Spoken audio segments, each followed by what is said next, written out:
Selesai sahaja kita urut separuh badan. Lepas itu kita lakukan cucuk jarum akupuntur.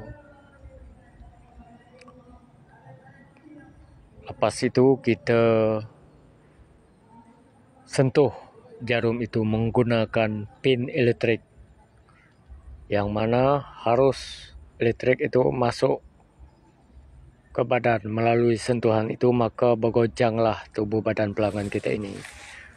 Permasalahan pelanggan kita ini terkait dengan sakit bahu dan pangkal lengan, ya, yang mana sangat mengganggu gugat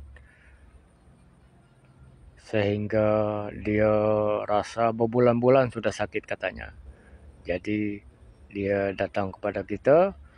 Jadi kita lakukan 3 perawatan: urut, lepas itu jarum sama menggunakan pin elektrik ini, dan menyusul seterusnya.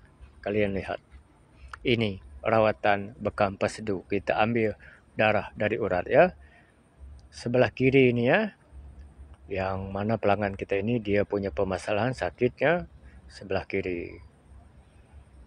Jadi 3 rawatan: urut, cucuk jarum akupuntur berganding dengan renyatan karan elektrik, sama bekam pesedu, ambil darah dari urat. Kalian lihat, ya, darah menitis masuk ke dalam plastik.